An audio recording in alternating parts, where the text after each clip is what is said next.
I'd like to call the Tuesday, February 3rd, 2015 Papillion City Council meeting to order. Mrs. Butler, would you please take the roll? Florence. Here. Mumgard. Here. Gaines. Here. Glover. Here. Jaworski. Here. Klug. Here. Stubbe. Here. Ingberg. Would you please join me in the Pledge of Allegiance? Pledge allegiance to the flag of the United States of America and to the republic for which it stands, one nation, under God, indivisible, with liberty and justice for all.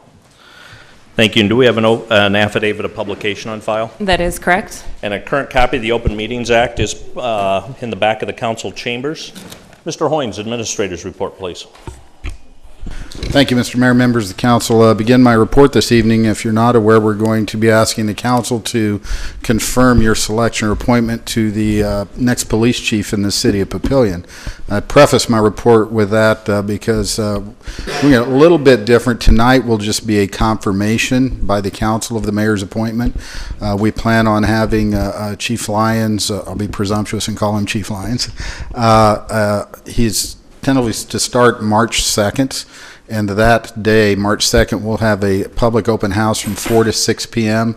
And then at 6 p.m., we'll have a swearing in, an official swearing in of both Deputy Chief Chris Whitted and Chief Chris Lyons. So this evening, it'll just be just a short agenda item, and then we'll do the more ceremonial things on March 2nd. A couple of other things, council members, mayor, in my report. March 1st, weather permitting, we'll begin phase 2 of the 84th Street construction project, the big federal project from 370 South to Schramm Road. There will be closures during that time. City staff's working with the impacted businesses to let them know when those closures will be taking place. The good news is that the substantial completion date of the entire project is scheduled for late November, and we should be able to wrap that long project up certainly by the end of this construction season. Last thing, Mr. Mayor and council members, currently in the process, is at least the council is aware of negotiating new contracts with all 3 collective bargaining units. I just report that I think we're probably a little over halfway. They're certainly negotiating in good faith. I think we've got the framework to get all 3 of those agreements done, and my goal is to have those up to you, if not this month, by early March. But a really credible group of people you got coming at the table and have the heart of the city in their negotiations, and I think it's going fair. So that concludes my report, Mr. Mayor. Thank you very much. Do we have a motion to approve the consent agenda? Motion by Councilwoman Klug. Second by Councilman Gaines. Do we have any proponents? Any opponents? Any council discussion? Please vote. 8 yeas, 0 nays. Motion passes. Next is item D1, Ordinance 1710, an ordinance of the mayor and the city council of the city of Papillion to amend the city of Papillion, Nebraska police pension plan and trust to authorize further actions and to provide for repeal of conflicting ordinances, severability, and the effective date. Is there a council member that will introduce? Introduced by Councilman Ingberg. Thank you. I want to go off agenda a little bit, and so I will ask for permission from that. I'd like to move item E1 to after F4. Reason being, I want to move to the chief appointment. The Lyons family has been up here all day, started really early this morning. They've had a busy day, and they're going back to Kansas City tonight. So I'd like to move the chief appointment up so they can go ahead and get on the road. So if there is no objection, I would like to defer public hearing until after F4 Resolution R150025. Are there any objections? Thank you. So next is item F1, Resolution R150024, a resolution to approve the appointment of Scott Lyons as the Chief of Police and Compensation Memorandum of Understanding. Is there a motion to approve Resolution R150024? Motion by Councilman Ingberg. Is there a second? Second by Councilwoman Klug. I'll go ahead and call for proponents, and I'll be the first one, that's why I'd stayed up here. I just want to give a little bit of background. This was a highly competitive search, And I want to thank Dick Kimball and the Civil Service Commission. They did tremendous work to whittle it down to 3, and they did the heavy lifting and figured out who could lead the Papillion Police Department. And following the proud tradition of chiefs that began with Councilman Ingberg, went to Irv Portis, now City Administrator Dan Hoynes, and just retired Lynn Halous, who's in the audience. I'm pleased to bring the next in line of that succession, and it's Major Scott Lyons of the Lee's Summit Police Department. 3 basic thoughts I want to give you of why Scott Lyons. The first one is he's been where we're going. Second one is his life has been a small town next to an urban city, and he's a cop's cop. Let me expand on those a little bit because you are appointing him, so I want you to know my thought process. So the idea of he's been where we're going. MAPA recently, for people not familiar, MAPA is the regional transportation group for the entire metro region. They did a recent study looking out to 2050 and trying to figure out our growth. And of all the counties in the MAPA region, most of them had growth rates in about the 30% range. I think one of the counties actually had a negative growth rate to 2050. Sarpy County had a 90% plus growth rate projected out to 2050. So 2050 is not that far away. We're probably in the next few years going to be hiring somebody who will be retiring at about 2050. So we're in that generation of 2050. So think about a 90% growth rate. Think of the current City of Papillion city limits, assume an annexation of the built-out SIDs, and double that. That's 2050. That math brings you close to 90,000 people. Probably the 3rd largest city in the state of Nebraska. That changes structurally how a lot of departments are run. So a lot of the decisions we've been making the last couple of years is getting ready for that growth and moving us from a small town to a larger city. Lee's Summit was a small town that is now 90,000. Scott was there during that growth period. He's got insight into both good and bad decisions that were made leading up to that period. And now he's got the ability to take those lessons learned and apply them here before we reach that point. So I say he's been where we're going. And while we grow, we never want to forget what makes Papillion special, which is the small town feel. That's a little bit about the idea of they've been in a small town next to an urban city. Papillion's a small town next to an urban city.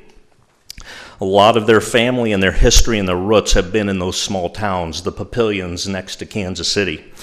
They understand how special a community is, and teaming Scott with Deputy Chief Whitted, we're not going to lose what made Papillion special as we grow.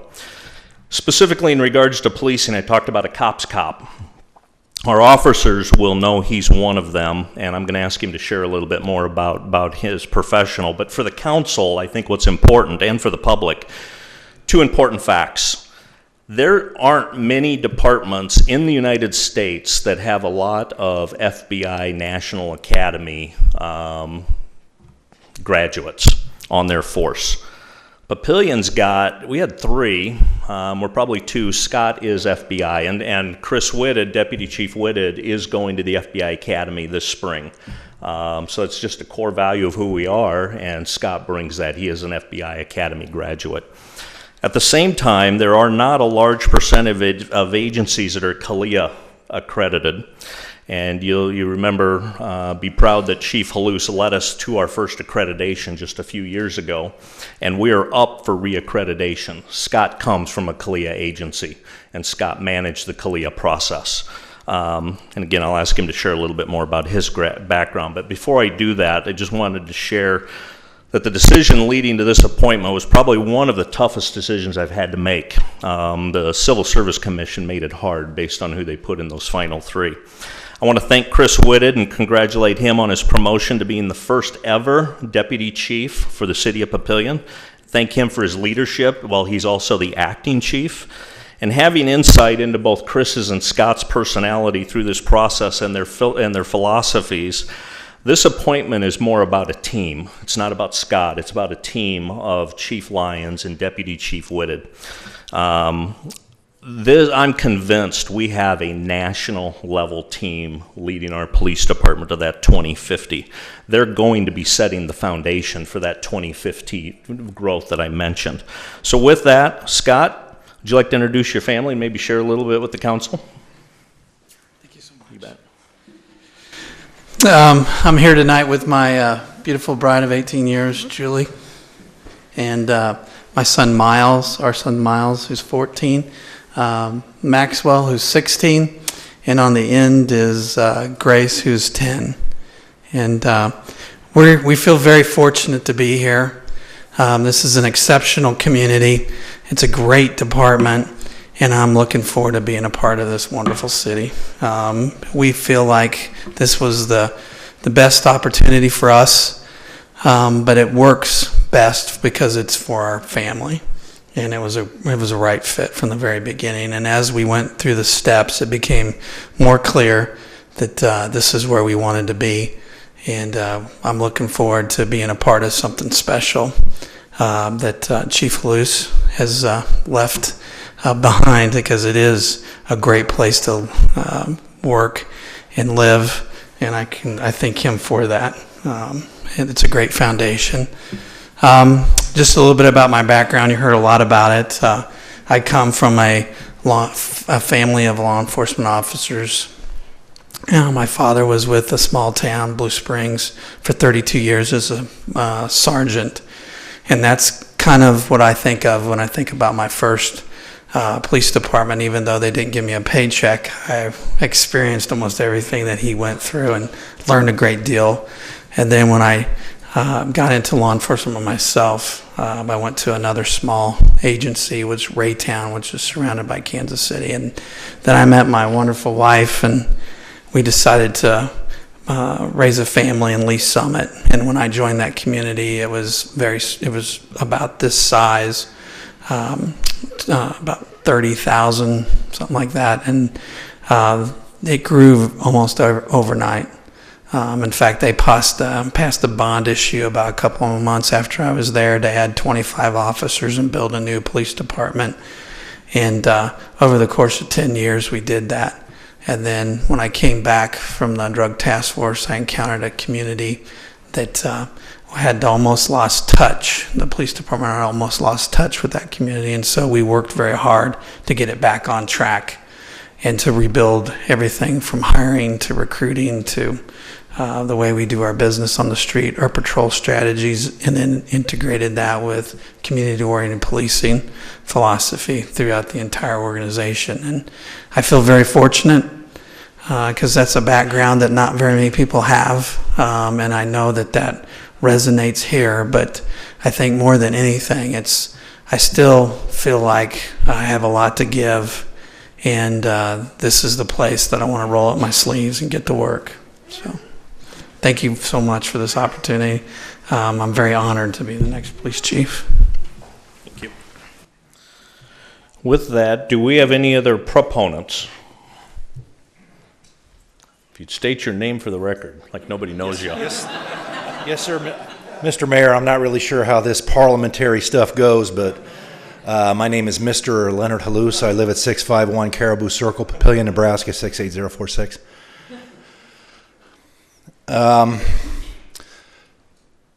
During the transition, after the three names were provided to the city administrator and mayor by the Civil Service Commission, I was called up to the office and asked to do a favor by Dan and Mayor Black, and it was certainly my honor to perform the background investigations on the three finalist candidates.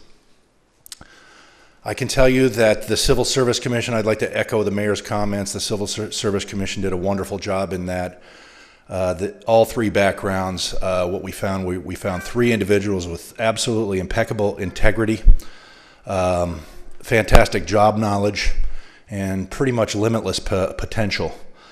Part of that background investigation entailed traveling around Nebraska to check on other candidates, and also to take a 3-day vacation in Lee Summit, Missouri. Myself, along with investigator Kathy Mattern, went down to Lee Summit, and quite honestly, when we drove into town for the first time, kind of the hair stood up on the back of both of our necks. because it really did remind us both of a large-scale Papillion. There are so many similarities, it's almost haunting, but if you go into the old downtown area and work your way out, everything's new from the inside out. It was very apparent to us that they're a very, very progressive community.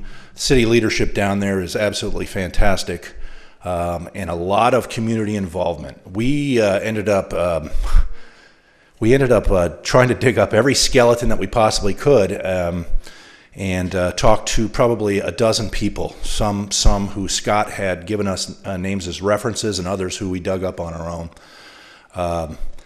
We almost about halfway through our trip felt like we were part of the Stepford community, because everybody was lockstep in their praise for Scott and what he meant to their community.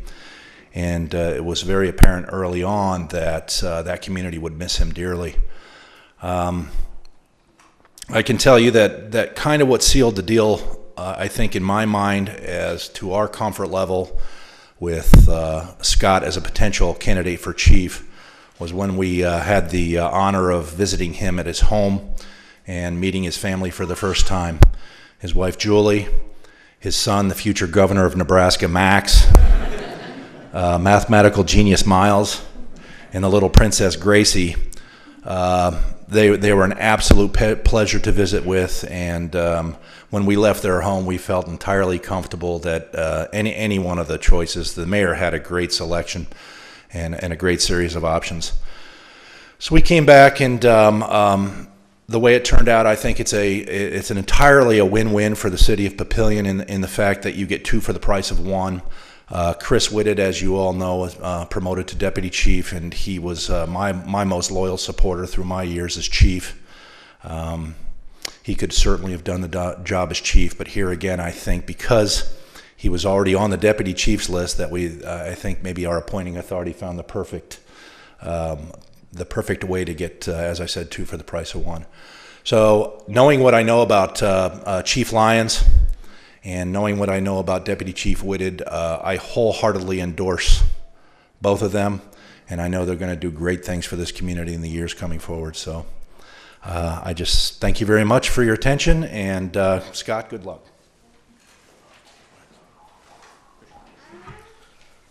Do we have any other proponents? Do we have any opponents? Any council discussion? Please vote. 8 yeas, 0 nays. Motion passes. Thank you, congratulations, and you can get on the road if you want.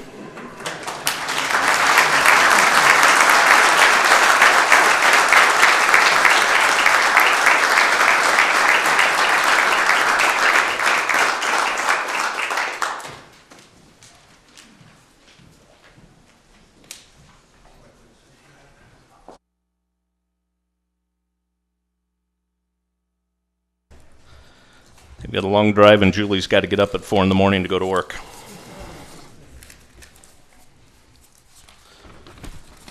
Next is item F2, Resolution R15-0019, a resolution to approve applications for the 2015 summer fireworks season, June 25th through July 4th. There are 10 permits, and I think the easiest thing, and I think it's the way we published the agenda, unless there's any objection, we're going to do it all in one motion. So I'll go ahead and read them so it's into the record. Number 1, Bellino Fireworks, Don Bellino. They've been a for-profit entity 18 years consecutively, have had a permit. Michael J. Hogan, for-profit 18 years consecutively. Standard Fireworks, represented by Joe Chase, for-profit 18 years consecutively. St. Columbikill Shepherds, Arlen Hunter, they're a non-profit 18 years consecutively. Number 5, Sarpy County Swim Club, Todd Arney, non-profit 15 years consecutively. Number 6, Echoes Softball, Sam Sortino, non-profit 15 years consecutively. Number 7, the Tangier Shrine Center, Gary Unger, they're a non-profit 13 years consecutively. Number 8, Papillion La Vista Optimist, Fred Huey, non-profit 12 years consecutively. Number 9, Papillion Spirit Football, Lee Yoakumsum, non-profit 9 years consecutively. And number 10, American Legion Post 32, West Fulton, non-profit 9 years consecutively. We only issued 10 permits, and that is what we got was 10. Is there a motion to approve Resolution R15-0019? Motion by Councilman Jaworski. Second by Councilman Glover. Do we have any proponents? And I believe all the applicants are here. Do we have any opponents? Any council discussion? Please vote. 8 yeas, 0 nays. Motion passes. Thank you. If you are an applicant, feel free to leave if you want to. Item F3, Resolution R150012, a resolution to approve an agreement with BHI Development, Inc. for the construction of Lincoln Road between 108th Street and 114th Street, north of Kingsbury Hills, SID 275 subdivision. And do we have a motion to approve Resolution R150012? Motion by Councilwoman Klug, second by Councilman Stubbe. Do we have proponents? I see Mr. Follenkamp here to represent the applicant. Do we have any opponents? Any council discussion? Please vote. 8 yeas, 0 nays. Motion passes. And a related item, item F4, Resolution R150025, a resolution to approve the third amendment to the Kingsbury Hills SID 275 subdivision agreement. This approval is contingent upon the approval of Resolution R150012, the redevelopment agreement. The Lincoln Road agreement. Do we have a motion to approve Resolution R150025? Motion by Councilman Jaworski. Second by Councilman Stubbe. Do we have proponents? Again, Mr. Follenkamp is here. Do we have any opponents? Council discussion? Please vote. 8 yeas, 0 nays.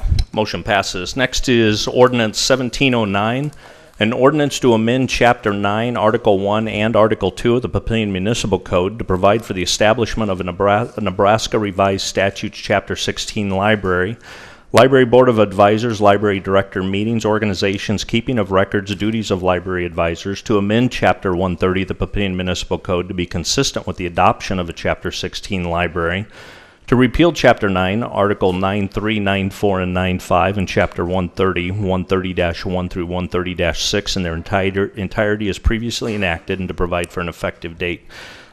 This is a public hearing. I'll open the public hearing, but I do want to make a note that with the original introduction of this, Mr. Mumgard did have a proposed amendment, and so this public hearing will cover both of those. So if you want to speak on the original item or the proposed amendment, feel free to do that, and if you could just point out which one you're doing. I will call for proponents. Do we have any proponents, those that want to speak in favor?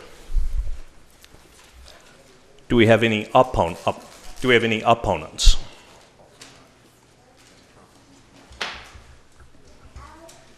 And if you're not sure, just and you want to speak in a neutral capacity, just state that beforehand. And if you'd state your name for the record. Gene Fall. Gene, I want to make one note. Just because of the number of people here, if they all speak, it'll go a long time. We're going to put a five-minute time limit on the public hearing. Go ahead, Gene. I don't think it'll take that long. But Gene Fall, I live in one of those SIDs that we're hoping will get annexed, 1915 Peterson Drive. I have a business here in town. Because of this business here in town, we've started an association, Downtown Historical Association, and with that have realized how much the library does for this community, and it's a huge plus. And that's when I first heard about this, I guess I was a little concerned about why they're changing things, and I did speak with the mayor one night and got some insight. But I guess the biggest thing I want to make sure that we don't change is what the library is doing for the community, because they do a lot of different things that I had no idea they do, and I'm very much appreciative of what Robin's done, what Kathy's done, what some of the others have done, and I think they've done an excellent job. And I did speak to a person from Lincoln today, who's here, and Richard Miller, and did to just kind of ask him some questions. And one of the things that I asked was, why for the push to make it city run instead of the library board and then go to a city-run library with like an administrative board or something. And I don't know. It seems like liability might be an issue, but I just want to make sure we don't take away from the library what it's doing right now. I don't think, I don't know. I don't know if the plan is for the city council to all of a sudden start running the library. I just don't think that's a great idea. They have a library board that I think has proven itself to do an excellent job. And that's what I got. Appreciate that. Thank you. And if you'd state your name for the record. My name is Wanda Butts, B-U-T-T-S. I live at 717 Villa Plaza. I am a resident of Papillion and a 10.5-year employee of the Sump Memorial Library.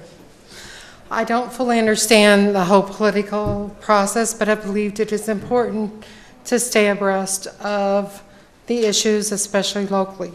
So today I come before this council in opposition of Ordinance 1709. After Papillion Times' Kelsey Stewart's article, many of our patrons have questioned what we are doing wrong or what we are doing illegally at Sump. My answer is I don't know. This ordinance stemmed from the board's revision of the city personnel manual given to the city for review on November of 2013. After several requests from our director Clark, the city administrator said that it was being reviewed by the city attorney, and they have been very busy, but they have found some inconsistencies. It was answered finally with Ordinance 1709 at the December 22nd board meeting. What took so long? And why now are you in such a big hurry to pass this ordinance? I'll kind of stick my neck out on this and say maybe it was the November 2014 election. I feel that the board and staff were very caught off guard. And why did the city get a year to process and the council wanted the ordinance introduced on January 6th? The board asking for a month extension and getting 2 weeks. What is the big hurry? There is a feeling that the city and the city council do not value the library, its board and its director. We are a dedicated staff of 16. 9 of us are part-time employees. I just don't understand why there is such a big hurry on this. We are not about the votes. We are not about the money, and we are not about control. We are about our library users. We stand by the American Library Association Code of Ethics that provide the highest level of service to all of our library users. We uphold the principles of intellectual freedom. We protect each library's user's right to privacy and confidentiality with respect to information sought or received and resources consulted, borrowed, acquired, or transmitted. We respect intellectual property rights. We treat our co-workers and other colleagues with respect, fairness, and in good faith. We do not advance private interests at the expense of library users. We distinguish between our personal convictions and professional duties, and we strive for excellence in the profession by maintaining and enhancing our own knowledge and skills. I think that it is important to remember that the mayor appointed and the council approved the members of the library board, and the library board hired Robin Clark to be the director. Under their direction, the library has yearly circulation of over 253,000 materials. We have library card holders of 13,343. Last year, over 750 youth programs with attendance of over 25,000. And last year, we had 900 meetings in our 3 community meeting rooms. Sump Memorial Library has brought a lot of positive attention to Papillion, as witnessed by all of the articles in the Papillion Times. Sump is also one of the movers and shakers in Nebraska library land, and members of our staff have been recipients of many Nebraska awards. We have the best youth services department in the state with only 1 full-time and 2 part-time staffers, and a lot of teen volunteers. The youth services staff has also worked very hard and successfully with community engagement and Papillion schools. Our IT manager is respected by libraries across the state and is integral to the operation of our 23 library consortiums. My question is, why are you trying to fix something that isn't broken? The library should adopt the city's personnel policies. The only real difference is the part-time compensation, and that the director would answer to the city administrator instead of a board. And the council has already shown they have budget oversight by changing our last year's budget. But the library board has only one interest: let them do their job. I'm sorry that Robin Clark has accepted another director position outside of Nebraska. The city has lost a great advocate for SUMP, Papillion, and Nebraska. She has brought so much passion, energy, and vision to this community. She will be missed. So in conclusion, council members, how many times have you visited SUMP, a board meeting, or a program? Are you an active library user? Do you have a library card? Thank you very much. Thank you very much. And if you'd state your name for the record. My name is Morgan Bowen. My address is 820 Arlene Avenue, Papillion. My family and I have taken up residence here for the past year and a half. I was 9 months pregnant when we moved, therefore I did not know anyone or anything about this town. However, not only is the library a safe and clean place for our children to be, my child, it plays an important role in many of their early education skills. You want to know where the budget you have set for the library goes. You want to control it. I'll tell you where it's going. It's going toward programs like Baby Play, where my daughter and others were able to come and play freely, where we have made lifelong friendships, where I overcame postpartum depression knowing my daughter was safe somewhere other than my own home. It's going toward toddler time, where my daughter has learned to love books, sing songs, and learn to share. You want to control the library personnel. Let me tell you about who the board and the director chose to teach and love my daughter. Our Miss Kathy taught my daughter to roll a ball, to wait her turn, to share and play with others. Brinley, my daughter, and I most days learn something new from that place every time we go. Our Miss Mary taught my daughter where her head, shoulders, knees, and toes were, to sit patiently and listen to a book, and to dance like no one is watching. This staff has done amazing things to support my family. Her first trick or treat, her first meeting with Santa, and much more. Politics didn't give these experiences to her. The library did. Politics run plenty of years in my daughter's life. There is no reason that it needs to begin now. This is not the city's library. It's ours, this community of families who thrive somewhere not run by government. Thank you. Thank you.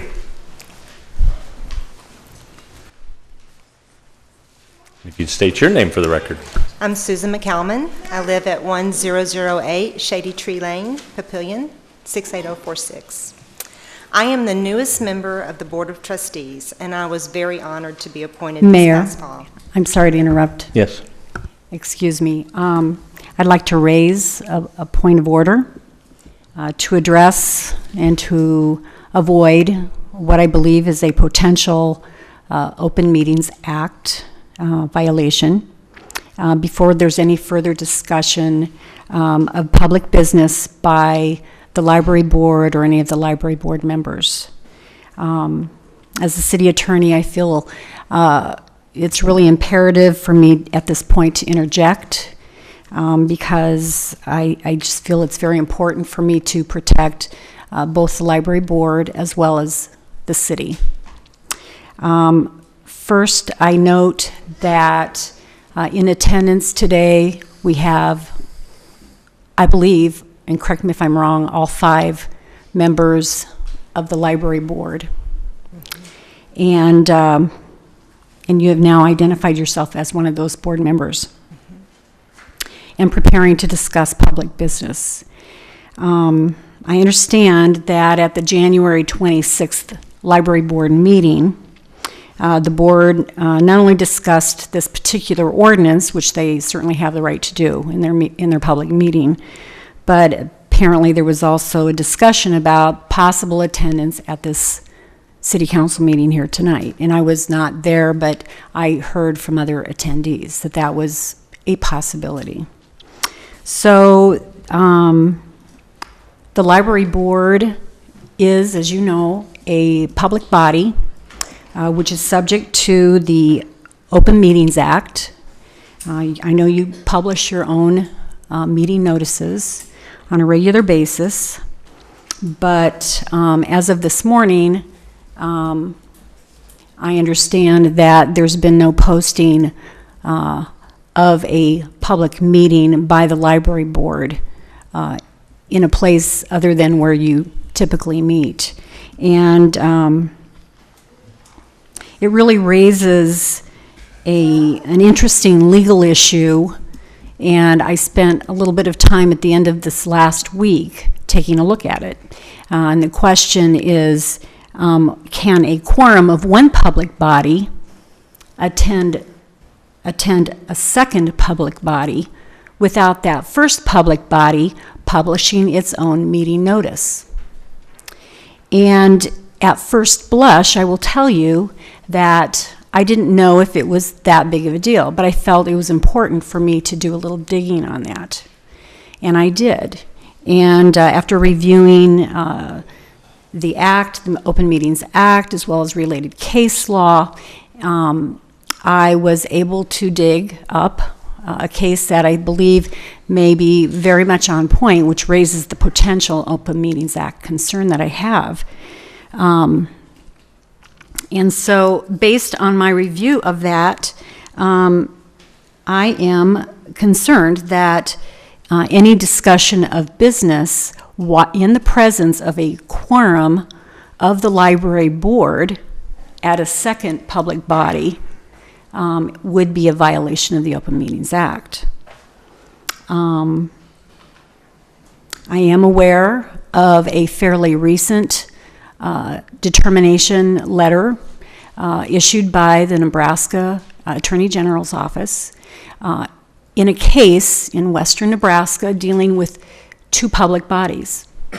And it was a situation, and I won't go into the particulars, but a complaint was raised because there was some media there that reported it, and as a result, there was a complaint lodged with the AG's office, and it was determined that that was a violation of the Open Meetings Act because there was no published notice by the body attending the second public body's meeting. So I think that raises a very interesting question, and what I understand from my reading is that the lesson from not only that case, but also other cases I've reviewed, is that when one public body attends another public body's meeting without publishing notice of the meeting, their own meeting, as in the library board publishing their own notice of appearing here tonight, and as well as their other requirements under the Act, such as their agenda of whatever public business they intend to discuss, then that is going to be a violation of the Act. So that's why I'm sorry to interrupt you. I wanted to stop before that's the case. What I understand is the law is that a quorum can sit and be silent and listen, or they, and I'm maybe going, well, I believe that if they would eliminate the quorum of their body, then they can, that might be a solution. So that's the issue that I'm raising as a point of order here, because I really don't want that to become an issue not only for the library board, but also for the city. And so I didn't know until really as you came to the mic that the board was going to speak. Because in many cases, a board will appear at a second body's meeting and will sit and just quietly listen, which they have every right to do. So let me understand, the full quorum of the library board can be here if they're not speaking. That's if correct. the board is going to speak, we need a non-quorum of the library here. That's correct. That would be my interpretation of the Act. And that is my recommendation to the library board. Which a long interruption. You're going to be able to speak. I'm just trying to figure this part out. Mr. Mumgard, you've got your mic on. Okay, I guess I have some questions. Then is it your opinion, the city attorney's opinion, that people who are members of the board have given up their right to come and participate as citizens to speak about public business that affects the library. Is that what you're telling us? That's not what I'm saying. Okay, that's why I'm drawing a distinction. You're saying that the board cannot have a meeting here, correct? They can if they had published notice of Okay. their meeting. They didn't, so In a quorum, let's as accept a the quorum. reality of where we're at. So it is yours, since they haven't published that they're going to have a meeting, that means they can't have a meeting here without violating the statute, correct? That is my understanding from this determination letter, because it was that very case. It was, in fact, when I called the AG's office to confirm, and I did not spell out the specifics of what I thought might happen here. What is that, The case AG's law? office indicated to me that they had a case on point very recently, and she emailed that to me. What does that case law say to distinguish a meeting of the library board from individual members of the library board getting up and participating in public business? It seems to me those are two different things, because clearly, as I understand public meetings law, it does not prohibit every gathering of a public meeting or of a governmental entity. Governmental entities can get together for various reasons, as long as they don't discuss the business for which that public board is met, and they don't take action. You know, clearly you've read the case law that I have not, but I would question how it is that being appointed to the board causes you to give up the right to come in and express your views as a citizen. That seems to be 180 degrees different from what the public meetings law is trying to do. And then secondly, let's assume there is a violation. Who is the person, or who is the entity doing the violation, the city council or the library board?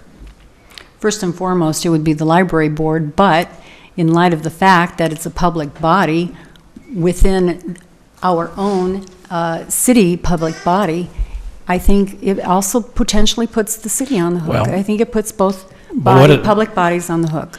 And then, It creates an interesting dilemma. So I'm just cautioning against that. Well, and I'm trying to there play are ways out. to work around it, and I think I've suggested what those are. And I said, at first blush, I was a little surprised by the AG's determination letter, but that is what it says. Well, okay.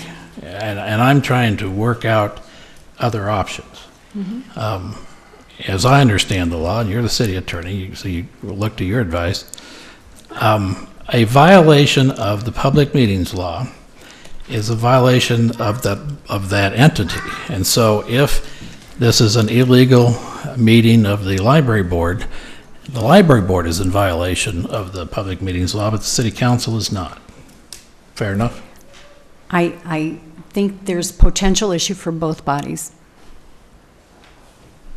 Now, certainly... Well, okay, I'd like the city council to avoid being in violation. What do we do now that we have noticed our meeting, we have commenced it, we are in open public session, what do we do now to prevent us from violating the public meetings law? We're doing exactly that right now. We're calling it to their attention, and we're asking them to do one of two things, either to sit silently, which they may do as a quorum, or to eliminate the quorum. So it is your recommendation that we should prohibit somebody from getting up and talking to us?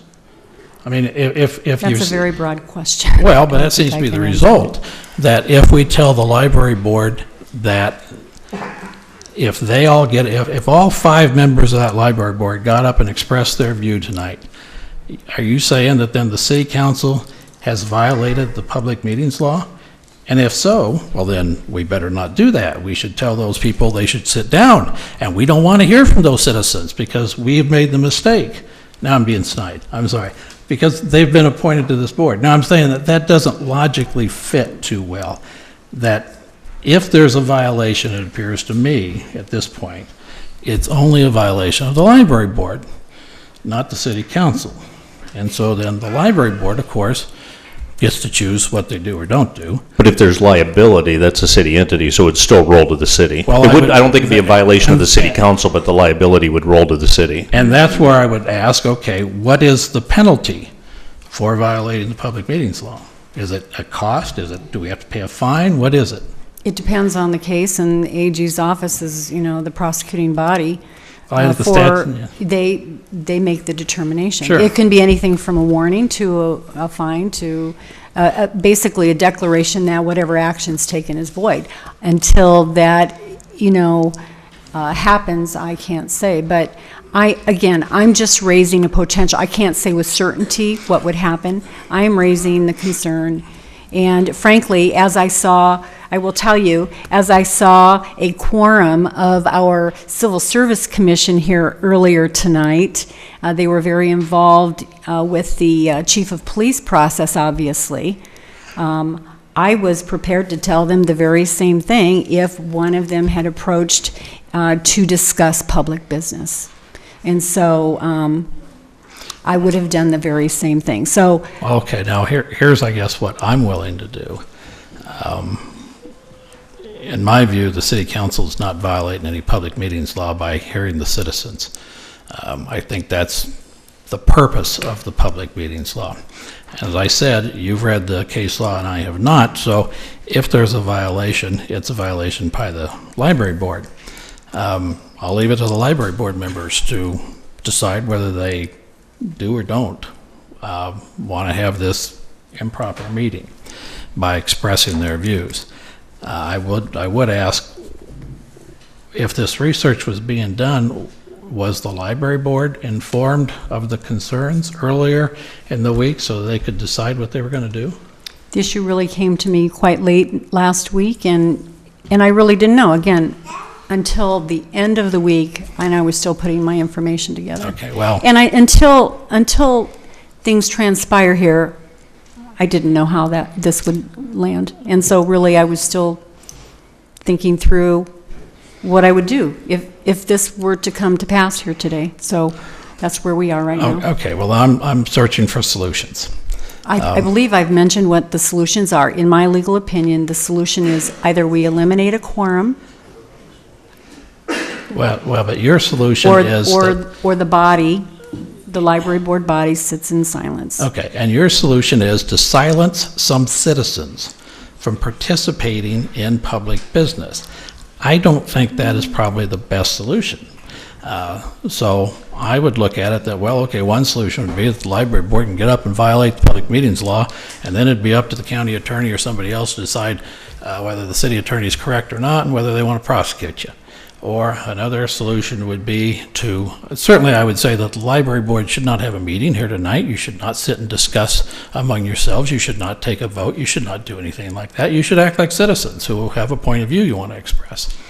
Another option might be that, well, if this is going to be an issue, that we give it some time to sort out.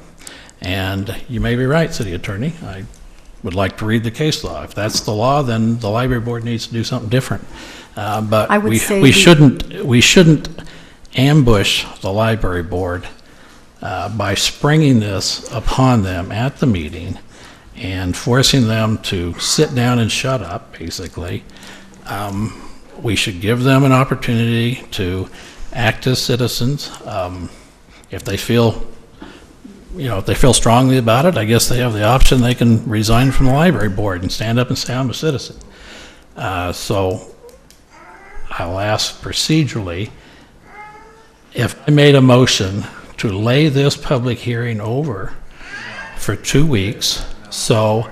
I'm sorry, we have discussion in the audience. This is a public meeting. Let's stay silent. The sound does carry. Mr. Mumgard has the floor. Yeah, to lay the public meeting over for 2 weeks so that the library board would have a fair opportunity to decide how to express their point of view.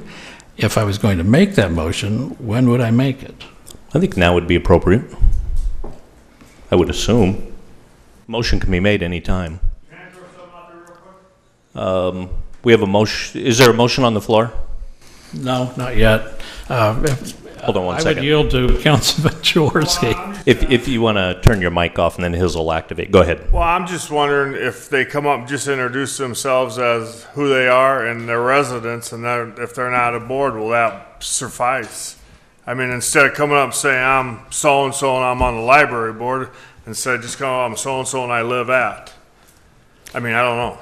My reading of the case, the related case law to the act would indicate that whether they're representing themselves as a board member or as a private citizen, they will be counted as quorum. Mr. Stubbe. Okay, I want to ask another question. If we potentially could eliminate the quorum, could some of the library board members leave chambers, allow the lower number of library board members to speak as they wish, then they leave chambers and the other ones return? Is that the potential? Again, until the AG has ruled on that or a court has ruled on it, I can't say with certainty. However, I know that certainly the AG could look at that type of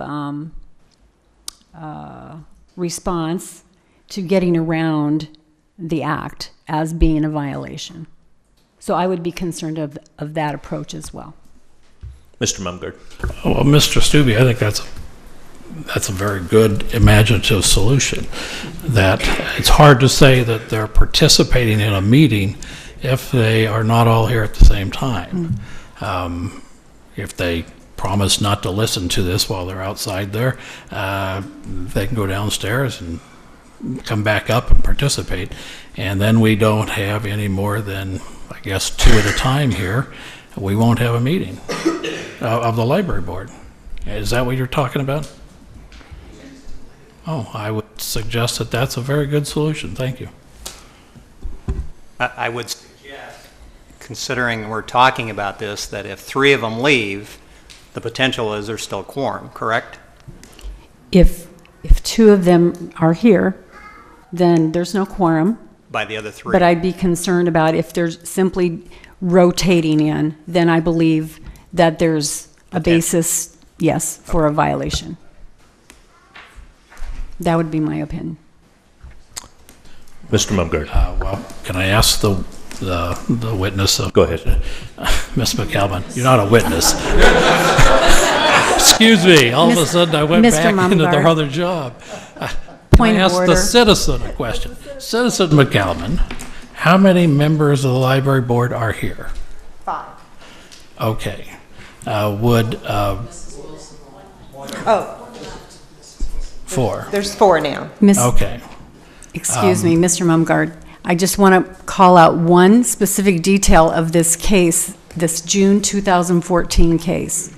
It was a case in which members from the other body actually had adjourned their own meeting, and they were coming to the other public body with the intention of sitting there in silence.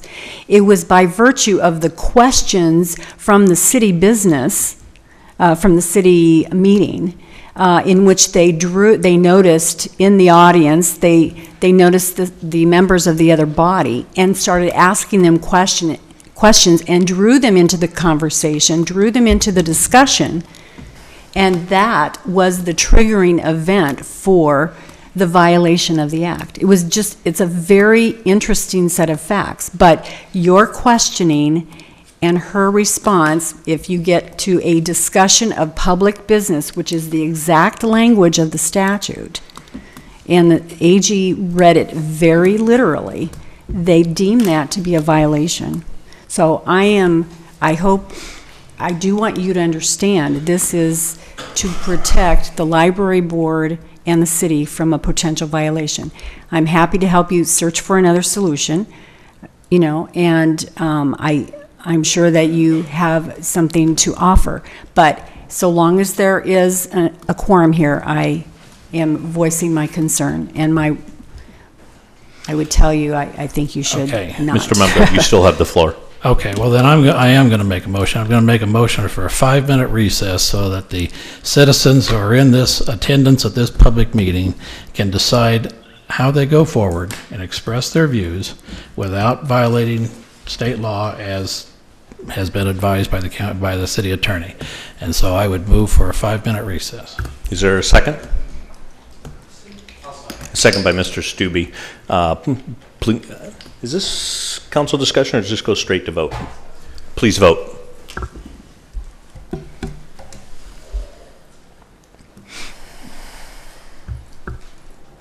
Eight yeas, 0 nays. Motion passes at 7:55. We will adjourn right at 8 o'clock.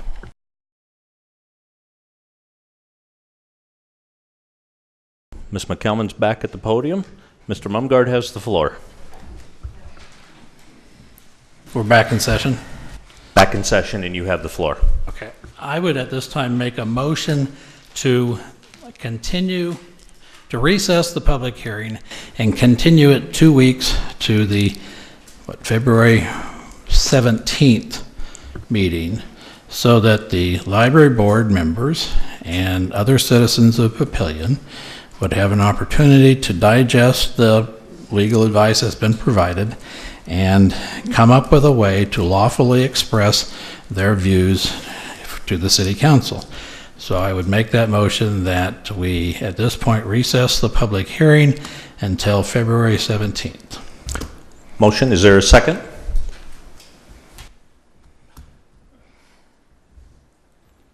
See no second, motion dies. Public, I guess at this point, do we still have a quorum of the library?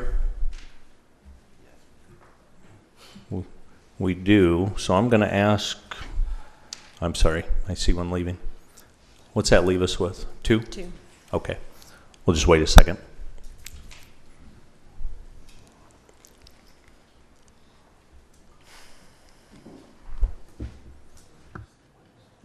And for the record, we no longer have a quorum of the library board.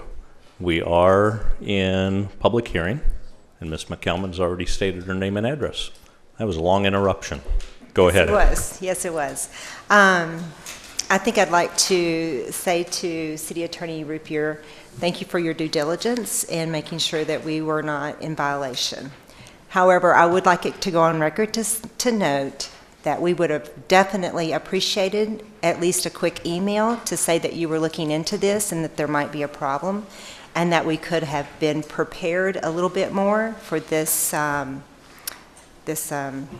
happening. So I will start with my first paragraph that says, first and foremost, as the newest member of the Board of Trustees, I need a good relationship between the city and the library. And it's hard to say that we have that right now. This new ordinance that you're introducing tonight does have some good points. With the library personnel being city employees, I see the merit of them being following the city personnel process. This will make for less confusion for the city as well as for the library employees. I understand that the trustees had already made this known to you before I came on board with their new personnel manual that was sent to the city for approval in November of 2013. I'm confused about the statement in the summary about the city wanting more transparency for how tax dollars are spent. The library has no hidden agenda or any hidden dollars. Our meetings are open, where we go over expenditures, line items, and discuss as needed. The budget is a matter of public record. I do not know why some line items were brought up in the city council meeting and the Board of Trustees were not noticed of that beforehand. This new ordinance that you're talking about tonight has some points that I really do not understand. It states that the trustees have the ability to decide on intellectual items, but that the city would have the right to revoke any of those decisions. So why don't you just say that the city will decide on the intellectual items and let you be the ones to meet with the residents over the various concerns that may come up? It sounds like you want the trustees to be the mediator with the residents, but you would override any decision that you see fit. So why don't you just make another city council committee to oversee these concerns? Will you be the ones to research, read, and respond to these concerns? And how will these decisions be governed? There is no mention in this ordinance as to how this will work. It sounds to me like any one of you could decide to revoke any trustee decision.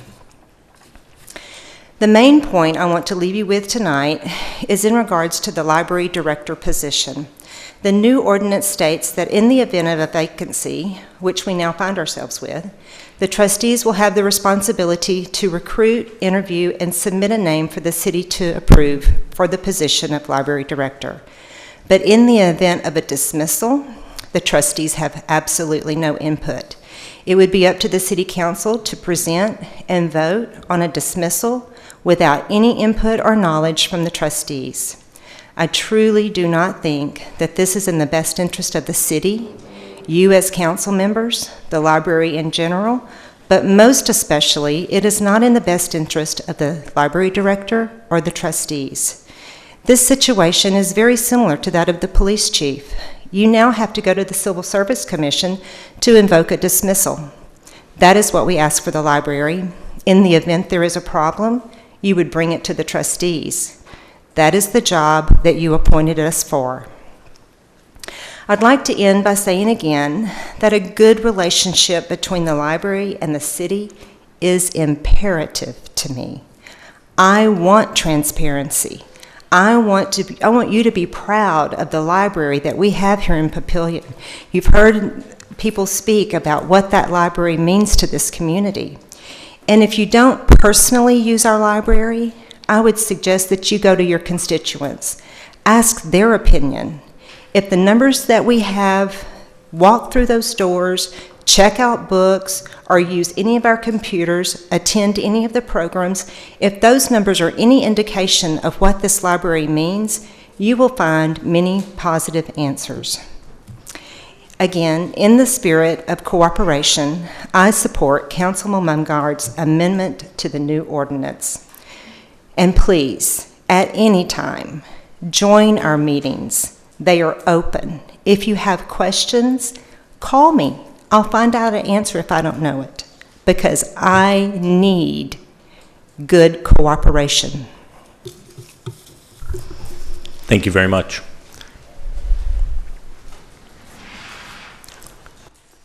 And if you'd state your name for the record. Stephen Krieger, 1215 Court Drive, Papillion. And just in light of the other discussion, I will point out he is a trustee and we do not have a quorum, so it is okay. That's right. But I'm here as an individual, as a citizen of a Papillion. A little over 3 years ago, I was asked to serve on the library board. After contemplating it, I volunteered to serve. It's a civic duty. That's what citizens should do. And I was appointed by this council. And one reason I took that, I feel that it's a duty and an obligation of citizens to step forward and to take steps and be involved. And that duty and obligation has caused me, it's my driving force to make certain that Papillion Library is independent, it maintains its integrity, and its status as one of the best libraries, if not the best, in its peer group. That same duty and obligation brings me here today. It's my duty and obligation, not only as a citizen, but as a trustee, to maintain the integrity and the independence and the standard of that library. That's why I'm here. The same duty and obligation is why I attend all those meetings. It's service. And it's been enjoyable to serve the community, to think that I have some impact, that somehow I can improve our library and thus our community as an independent governing body. Strip that, and is it going to be as enjoyable, as much input? If I don't have input, it becomes real shallow.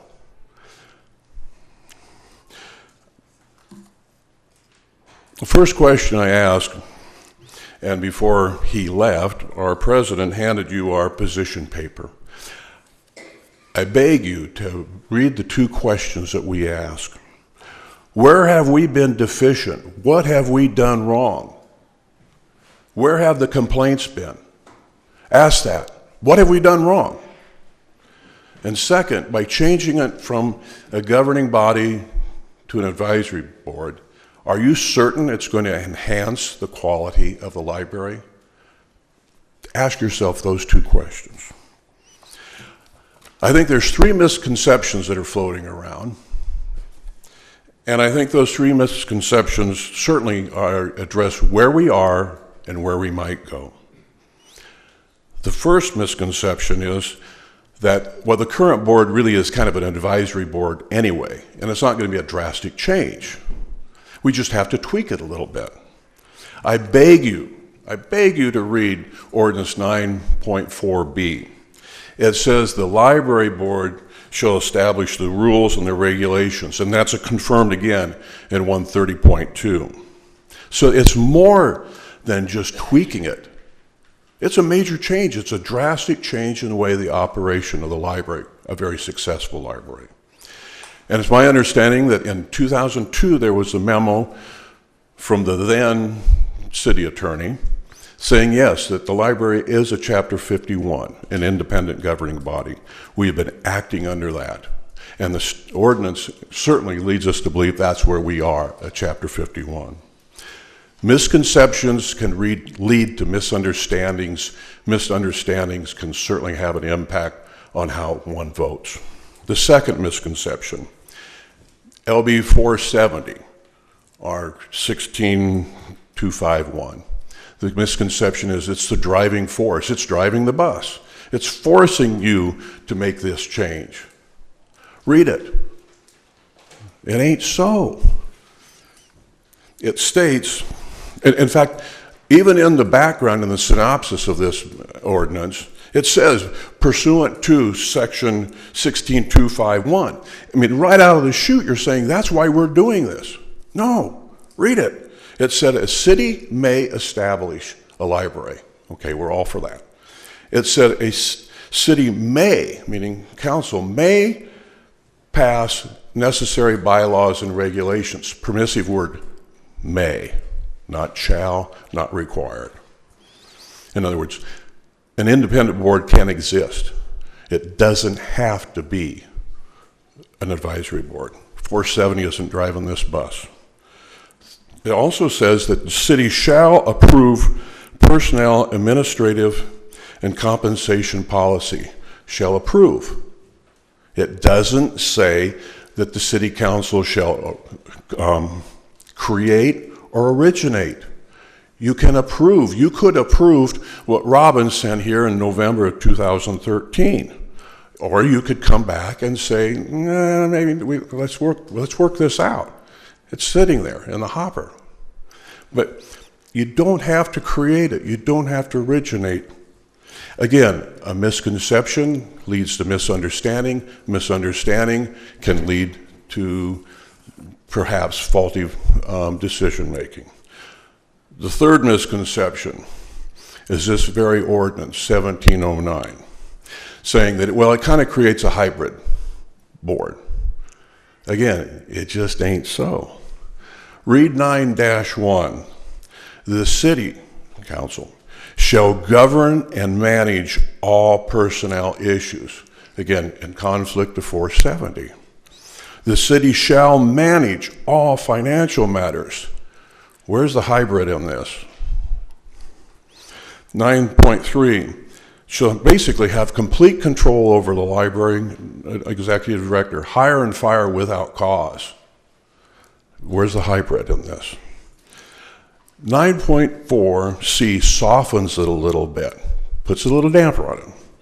It says the library board shall have control over all intellectual collection, books, computers, whatnot. And that the board has advisory input and oversees the budget and establishes all rules and regulations. Read it further. It says, there's a big however, a real big however. It goes on to say, however, the city can overrule any rule and regulation. Again, I ask, where's the hybrid in this? It's control. It's the C word. However, it says except intellectual collection.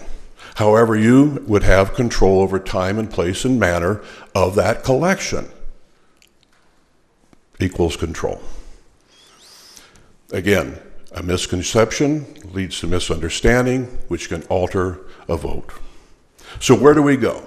We stay with 1709. It's written. It's drastic change. It's not a tweet. It's political control over a library. There's no way to call it otherwise. Now, the current council has indicated, or my belief, is that you have no intentions of controlling everything that goes down there. But what's this board going to look like in 5 years, 10 years, 20 years? Don't get sucked in this time frame where we are now. There could be an influx of very ultra-conservative people in this community. The library would be in the crosshairs. Or there could be an influx of very liberal people. The library would be in the influx of those folks. Do you want that? Do you want those political issues thrown at your doorstep that you have to make the decisions on? And perhaps your re-election would determine that, how you respond to that. If you follow the amendment, there's another C word, not control, but compromise. Isn't that what we've been hearing? Let's compromise. DC, everywhere, let's compromise. In the spirit of compromise, if you read our position paper, yes, we are willing, because I know there's some folks that are really concerned about the uniformity of the employees. Okay, we understand that. That's a compromise. But meet us halfway. Don't take away our independence in our governing. So we strongly support Mr. Mumgard's amendment, and it's a buffer. We act as a buffer. Do you want all that stuff here? One more minute. Okay. The library is not like other departments. The statutes, the history, we're different. That's the wisdom of this, why there's Chapter 51. Children education programs are not patrol cars. Computers are not air compressors. Books are not park benches. There's a difference. Let that difference be alive here in Papillion. 1/2 block south of here, there's a building that houses thoughts, independence, and imagination. Those things should not be subject to political whims and whims of the current day. So I'll leave you with 2 old statements. If it ain't broke, don't fix it. I learned that at a library. And the second is, be careful what you wish for. Thank you very much. Thank you. Do you have any others?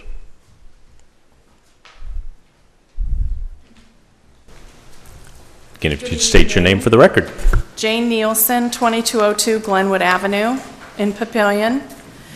And the last time I spoke to this group, I was in support of something that then didn't happen, splash pad in Glenwood Hills.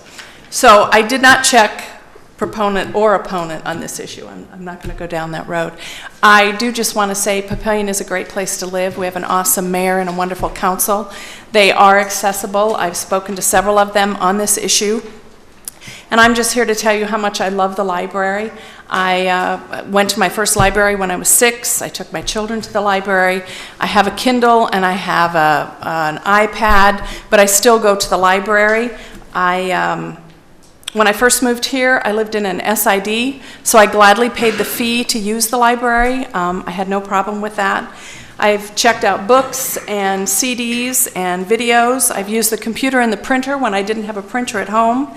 I've donated blood at the library. Now I'm learning to crochet at the library. So you have a fantastic facility there. You have awesome staff, wonderful staff. I'm very sorry to see Robin leave. I like Councilman Mumgard's amendment, and I would just like to see protection for the director, much like you have for your police chief, and also that books and materials are not ever linked with politics, and that is open and free of censorship. And I'm sure there's a lot of things in the library that I don't like, but I can choose not to check them out. If I had children, it would be my job to monitor what they checked out. So I hope you can compromise. I hope the city and the library can come to an agreement where you do compromise for the good of the community. Thank you. Understand you are now president of the Friends. Yes. Congratulations, and thanks for that. I got that position, I think, December 8th. I was unaware of any of this stuff, so baptism by fire, I guess. Congratulations. Thank you. Thanks. Anybody else?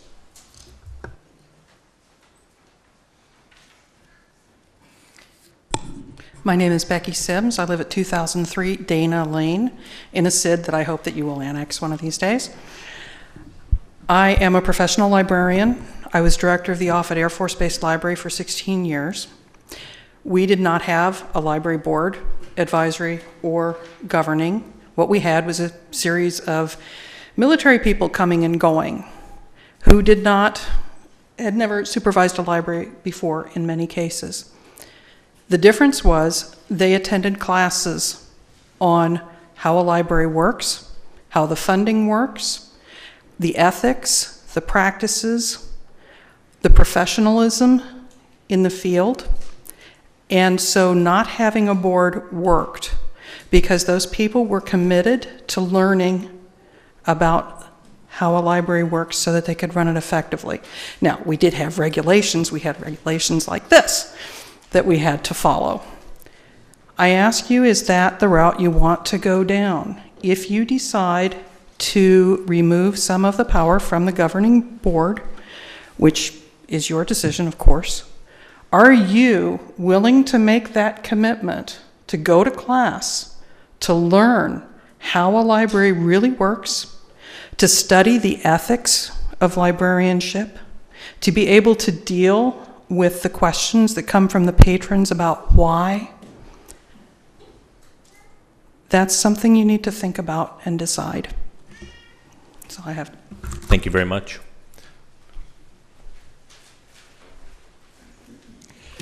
Good evening. Tom Mumgard, citizen of Papillion and one of the proud representatives of Ward 4.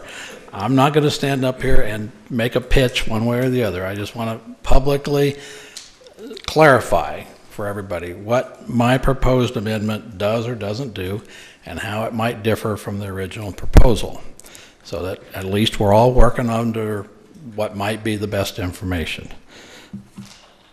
What I tried to do here was to address the concerns I had seen by some council members, principally called consistency, in the personnel area, in the financial area. Those were concerns that came up, as you might remember, last fall when we amended the library's budget and reduced some of their appropriations. So I looked at this and I think, well, okay, those are legitimate concerns that serious council members have, and I don't want to fool with them. I may not agree with them, but that's fine. So I've tried to keep some of that stuff in my amended version. For example, the personnel management.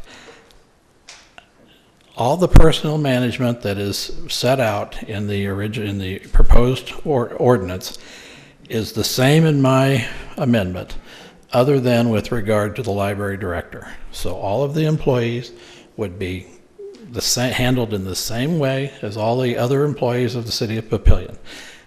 I've heard a desire for consistency. That's consistency. I've heard issues about liability protections. That same liability protection is there. My proposal doesn't change any of that. My proposal doesn't change any of the financial management or payment of expenses provisions in the original ordinance. Again, I've heard concerns about consistency, liability, accountability. If those are concerns, my proposal doesn't change any of that. Has the same accountability, the same level of exposure, and I understand that the library board or the library expenses would come before us and we would approve them or disapprove them like we do any other expense of the city. There's a provision in there that the board has control of the intellectual collection, with the exception of some clarification that I've put in there as to what is the collection. I haven't changed a thing.